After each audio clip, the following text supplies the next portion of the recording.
Esses camundongos participaram de um experimento que comprovou a relação entre o comportamento de caçar uma presa e uma área do cérebro deles chamada amígdala central. A novidade é que, em geral, os cientistas associam essa região não à caça, mas a um comportamento ligado ao medo, o de fugir ou ficar frente a uma ameaça. Esse artigo é sobre um tipo específico de comportamento alimentar, que é o comportamento predatório, que se trata de um animal buscando um objeto vivo que vai lhe servir de fonte nutricional. Então nós estamos tentando entender as bases neurais, os circuitos neurais que regulam esse comportamento que não é bem entendido atualmente. Então o nosso ponto de partida, na verdade, foi um estudo feito aqui na USP, pelo grupo do professor Newton Canteiras, que identificou uma área específica no sistema nervoso do roedor que respondia mais especificamente quando o animal estava caçando do que quando ele estava simplesmente comendo algo, um nutriente que estava acessível na caixa de comportamento. Newton Canteras, ao lado de Ivan Araújo, da Universidade de Yale, é um dos autores do artigo sobre esses experimentos, publicado na edição da revista Cell de 12 de janeiro. O Newton tem vários trabalhos em que ele introduziu uma visão nova sobre a função da amígdala central, né? Mas de maneira geral o que a gente vê é um envolvimento muito menor da amígdala no comportamento de medo comparado a esse comportamento mais exploratório caçador. Tinha uma história dessa história da amígdala e medo, né, na questão do central, do núcleo central. Isso é uma ideia vigente, que até hoje é muito válida que eu digo, as pessoas acreditam muito nisso. E vamos dizer assim, não é o foco desse trabalho. Nesse trabalho estou buscando uma outra coisa, esclarecer o papel da amígdala no comportamento de caça. Mas ele coloca muito em xeque essa ideia do central ser envolvido com a questão como centro da organização do medo. Então, e isso também é uma outra questão importante, que aumenta ainda mais a importância do trabalho, né? Quer dizer, não é só que ele está falando, olha, isso é importante para a caça.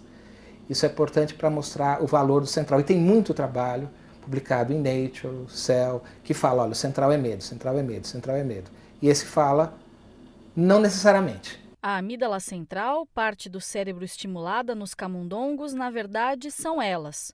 Duas estruturas cinzentas bem pequenas com formato de amêndoas localizadas na região do lobo temporal, uma em cada hemisfério do cérebro. Para testar a relação entre a amígdala e o comportamento de caça, o grupo de pesquisadores usou duas técnicas. Em uma delas, os pesquisadores implantaram fibras ópticas nos camundongos para ativar a região do cérebro em teste. Em seguida, ofereceram aos animais diferentes tipos de presas: um grilo, um pedaço de madeira, um brinquedo que se movimenta.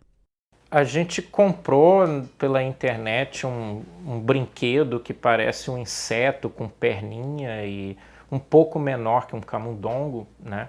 E a gente ligou e colocou na caixa e esse bicho fica se movimentando aleatoriamente e o animal normalmente tenta evitar, ele vai para o lado oposto da caixa quando esse animal chega perto.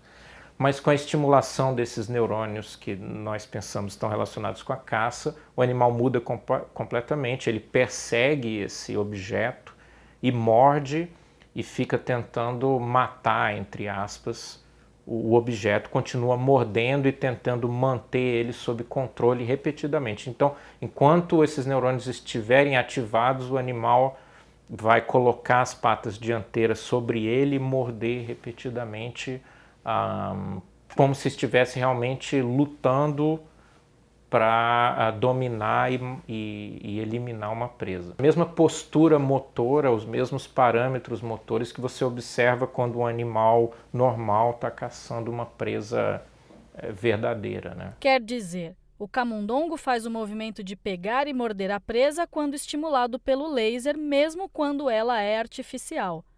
Outra técnica também ativa a região da amígdala, mas por meio de drogas injetadas no cérebro. Os resultados foram similares. A gente potenciou o comportamento de caça e fez com que os animais caçassem objetos aleatórios, artificiais, ativando esses neurônios usando essa técnica também. A importância disso é que o comportamento predatório ele é um comportamento evolucionariamente fundamental, então ele provavelmente foi um grande modulador, um grande influenciador de como o cérebro se configurou atualmente, e ele nos ajuda a entender uma série de questões básicas em neurociências, por exemplo, a conexão entre estímulos sensoriais e motores, etc. Uma coisa importante a se lembrar é que os humanos e os primatas em geral possuem essa estrutura cerebral. A amígdala central ela existe em primatas, em humanos, ela parece existir em todos os vertebrados que têm mandíbula. Então, de alguma forma, esse circuito sobreviveu e chegou às espécies primatas mais elevadas, né? Agora, uma possibilidade, que é uma espécie de metáfora, vamos dizer assim, é tentar entender se isso tem algum papel no consumo excessivo de calorias, né? Então, uma das grandes questões em comportamento alimentar e obesidade é tentar entender por que um organismo ingere mais calorias do que a necessidade fisiológica exige. Porque existe essa tendência de acumular, né? Essa tendência comportamental de exagerar no consumo, né? Então, se a gente pensa no comportamento predatório, o que a gente vê é que os animais não necessariamente precisam estar com fome para caçar. O estímulo da presa é suficiente para fazer eles caçarem.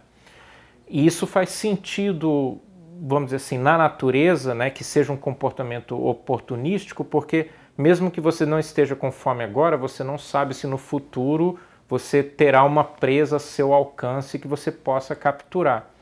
Então tem um sentido biológico de sobrevivência você caçar sem a fome,